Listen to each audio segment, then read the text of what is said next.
She wasn't supposed to be there that night. That's what the lieutenant said as he slammed his clipboard shut, muttering under his breath. Just a trainer, just another pretty face filling a quota. That's what they thought she was. They didn't know her history. They didn't know her hands once wrote manuals used in missions no one would ever speak of. They didn't know she had scars on her ribs from a night she still couldn't forget. And maybe they didn't care. But they should have. Because before the night was over, every single one of them would know exactly who Sergeant Maya Hawk Ellison was. And 3 men pointing rifles at her would regret ever thinking they had the upper hand. If you believe real skill needs no permission, no rank, no recognition, make sure to like and subscribe right now, because this isn't just a story. It's a reminder that when you underestimate the wrong person, the ending doesn't belong to you. The desert air carried a quiet weight that night, the kind of silence that only exists right before something breaks. Midnight at Forward Operating Outpost 17 was supposed to be routine. Patrol rotations, perimeter checks, another long night beneath a washed-out sky. Inside the barracks, recruits dozed uneasily in their bunks, boots stacked by the door, rifles slung against chipped metal frames. But just outside the wire, Maya Ellison sat cross-legged on the gravel, leaning against a rusted Humvee, her M9 holstered, her headset buzzing faintly with the low hum of static. She was 28, small-framed, with sharp, steady eyes that seemed to study everything without moving. Most of the soldiers called her Hawk, though none of them knew why. To them, she was just a combat trainer, one of those quiet veterans sent out here to babysit inexperienced units. She never bragged, never barked orders, never talked about where she came from. She didn't have to. But to men like Lieutenant Raines, her calm silence was somehow an invitation, an excuse to dismiss her. Earlier that week, she'd overheard him in the mess hall, his voice carrying louder than he thought. "She shoots well, sure," he said, smirking at a group of recruits. "But don't kid yourself. Drop her outside this wire without that pistol, and she wouldn't last 5 minutes." The recruits laughed nervously, not because they believed him, but because nobody wanted to be on Raines' bad side. Maya didn't react. She never did. She simply slid her tray away, stood up, and walked out without a word. But later that night, sitting alone by the dim red glow of the barracks exit sign, she'd written 6 words at the top of her notebook. The same notebook she carried everywhere, its pages filled with sketches, breached patterns, and hand-drawn terrain maps. They always laugh, until they don't. By 23:40 hours, the first tremor came. A faint flicker on camera 6, southeast sector. She noticed it immediately, sitting at the outer checkpoint booth while a pair of recruits, exhausted from drills, leaned back and half-dozed. Maya didn't say anything at first. She leaned forward slowly, adjusting the ancient monitor, squinting at the glitch, one frame blurred, then gone. "Signal interference," one of the recruits muttered, barely lifting his head. "Happens all the time out here." But Maya didn't think so. She turned down the radio chatter, letting the wind fill the silence. The sand was restless tonight. Small things told her what others missed. A snapped twig just beyond the floodlights. The faint shift of shadow where there shouldn't have been one. She didn't move. She just watched. At 2,357 hours, the base lost power. The perimeter lights blinked once, then went black, plunging the outpost into a sudden, breathless silence. No hum from the barracks generators. No distant rattle of comms relays. Just darkness, wide and absolute. The recruits jolted awake. Before they could finish, Maya was already on her feet, sliding the M9 free from its holster. Her voice was calm, deliberate. "Stay low. No sound. Follow protocol." They did, not because she outshrank them, but because there was something in her tone, a kind of authority that doesn't need to announce itself. They didn't see the 3 shadows slip through the southeast drainage culvert. But Maya did. She counted their footsteps before she saw their rifles. Boots crunching faintly against the loose desert gravel. Slow, controlled, practiced.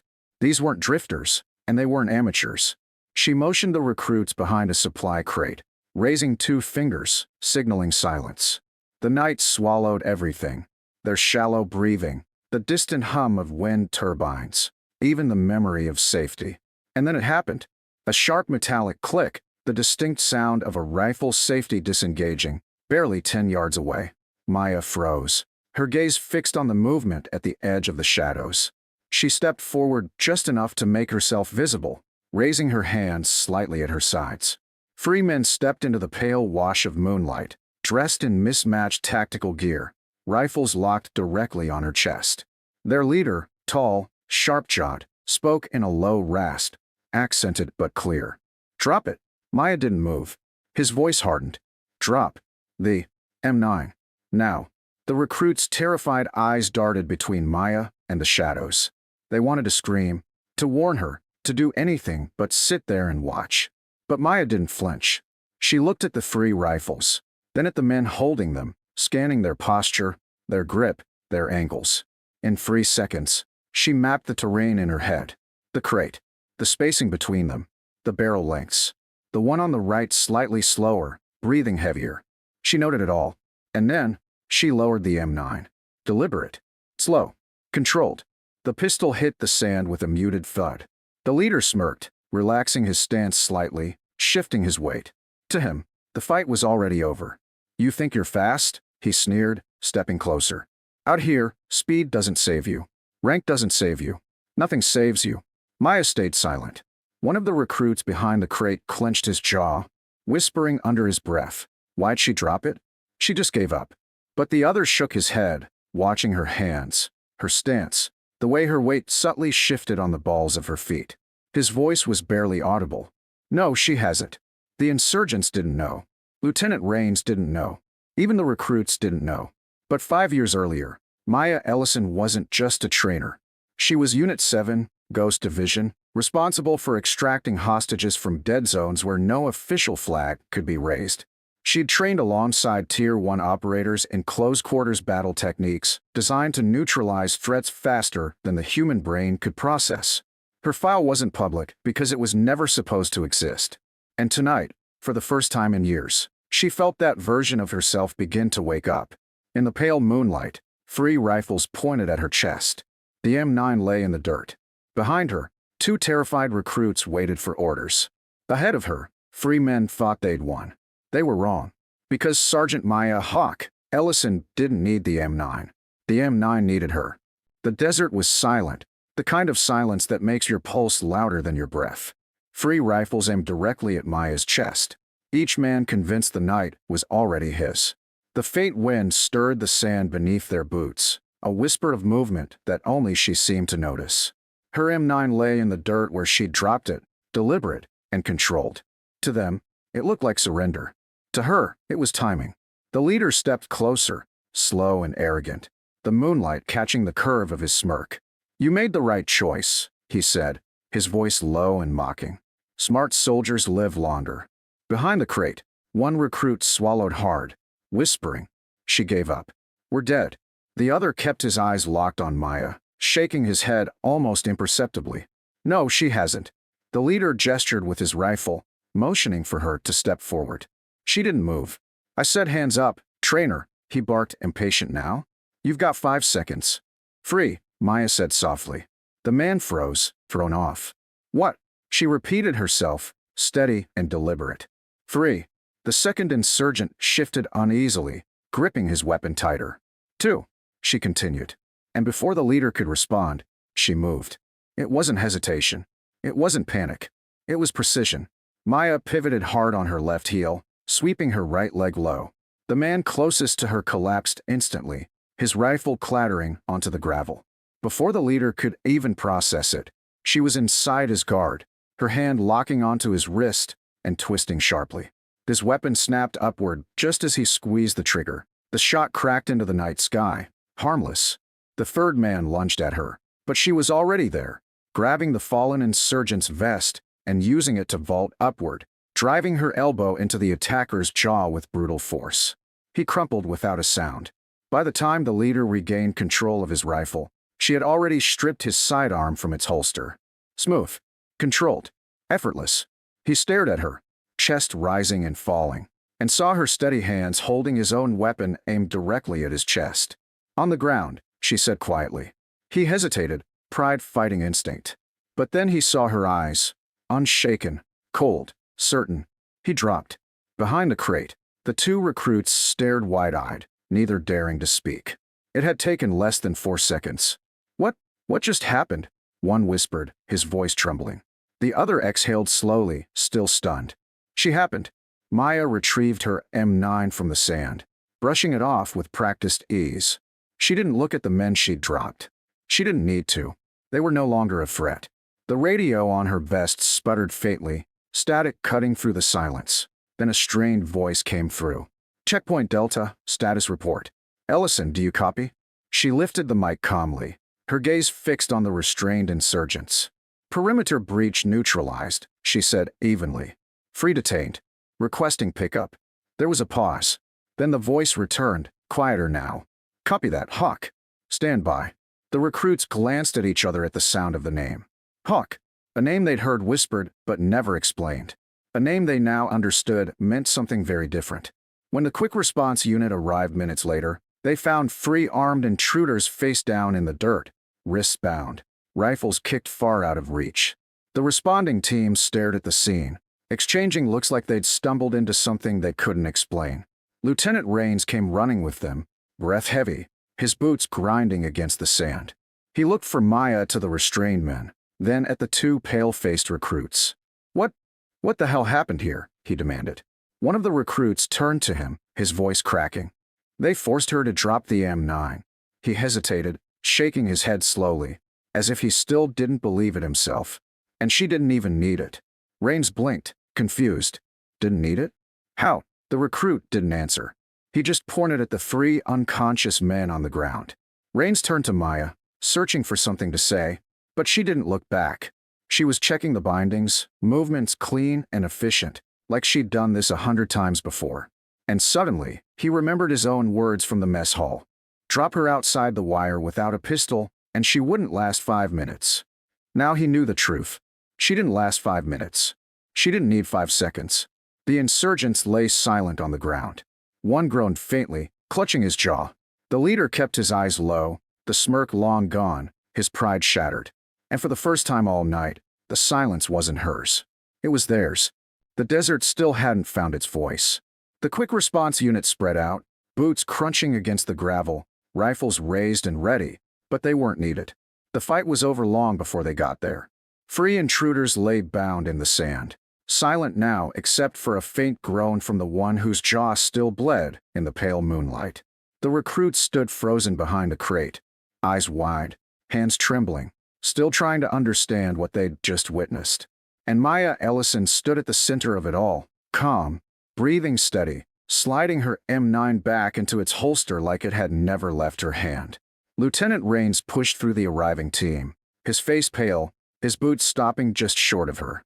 His eyes darted from the restrained men to the rifle, still buried halfway into the dirt from where she'd torn it out of someone's grip.